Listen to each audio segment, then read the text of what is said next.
The South China Sea, a region steeped in beauty, mystery, and tension. For years, the waters here have been a flashpoint for geopolitical rivalries. But today, the conflict reaches a boiling point. The United States Navy has made an aggressive move, sending a powerful message to China. What sparked this bold action, and how will Beijing respond? Stay with us as we break down the latest developments in this high-stakes confrontation. Welcome back to our channel, your trusted source for deep dives into the world's most pressing issues. Don't forget to like, subscribe, and hit that notification bell to stay updated. Now, let's get into today's topic.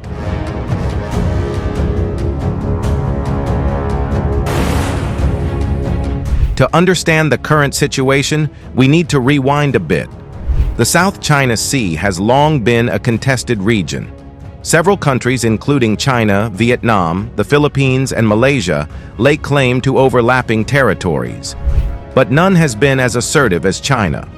Over the past decade, Beijing has built artificial islands, militarized them, and declared vast areas as its own, based on what it calls historical rights. In response, the United States has stepped in to challenge these claims, conducting freedom of navigation operations, or FONOPs, to assert that these waters remain international. But this latest maneuver by the U.S. Navy takes things to a whole new level.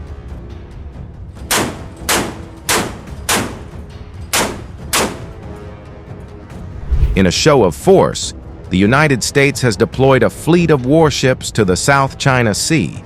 This includes the USS Ronald Reagan, a nuclear-powered aircraft carrier accompanied by guided missile destroyers.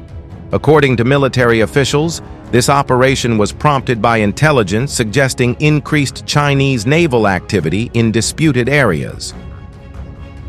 The U.S. Navy's mission? To challenge what it sees as China's unlawful claims and to reassure its allies in the region. But the message goes beyond mere territorial disputes. It's a declaration. The U.S. will not back down in the face of Beijing's growing influence.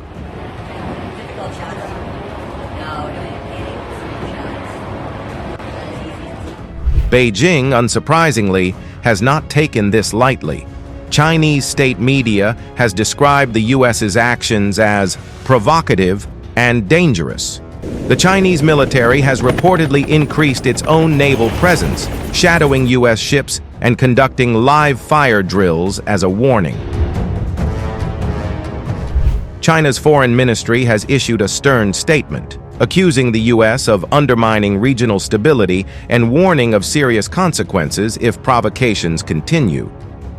In the second major provocation by China's military in the span of a week, a Chinese warship carried out what the U.S. military called an unsafe maritime interaction when it crossed an American warship's bow at a distance of 150 yards, forcing the U.S. Navy destroyer to take evasive maneuvers to avoid a collision. The incident occurred on Saturday as the American destroyer USS Chung-hoon and the Canadian frigate HMCS Montreal executed a transit in the international waters of the Taiwan Strait, the body of water that separates the Chinese mainland and Taiwan, according to officials. During the transit, PLA executed maneuvers in an unsafe manner in the vicinity of Chung-hoon, said a statement from U.S. Indo-Pacific Command.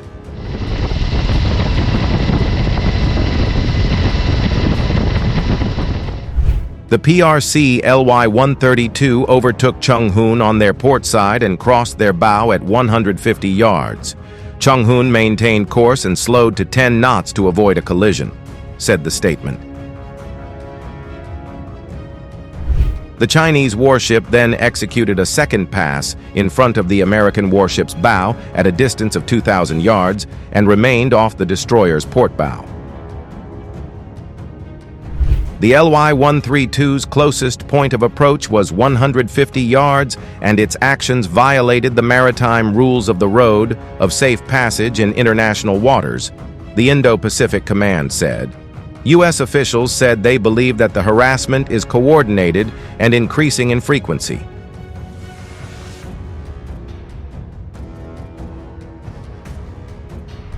A Chinese fighter jet crossed the path of an American reconnaissance plane in late May as it flew in international airspace above the South China Sea, forcing the American plane to fly through the Chinese aircraft's wake.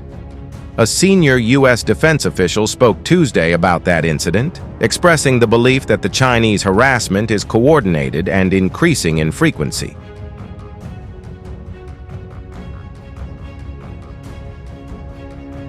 "We don't believe it's done by pilots operating independently," the official told a small group of reporters. "We believe it's part of a wider pattern we see in the South China Sea, the East China Sea, the Taiwan Strait, and elsewhere." The stakes in this confrontation are immense. For the countries in the region, this is about sovereignty and security. For the US and China, it's a battle for dominance in the Indo-Pacific. And for the world, it's a reminder of how quickly regional disputes can escalate into global crises. Experts warn that a misstep by either side could lead to unintended consequences. The international community is watching closely, urging restraint and dialogue.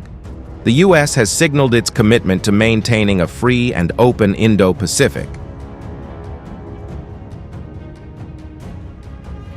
China, on the other hand, shows no signs of backing down from its territorial ambitions. As both sides bolster their military presence, the risk of a direct confrontation grows. Diplomatic efforts may be the only way to de-escalate tensions. But with trust eroding between Washington and Beijing, finding common ground will be a challenge. This story is far from over. The South China Sea remains a powder keg, with far-reaching implications for global security and stability. We'll continue to monitor this situation and bring you the latest updates. In the meantime, what do you think? Can the United States and China find a way to coexist peacefully in this critical region? Let us know in the comments below. Thank you for watching. Don't forget to like, subscribe, and share this video to help spread awareness. Until next time, stay informed, stay safe, and we'll see you in the next video.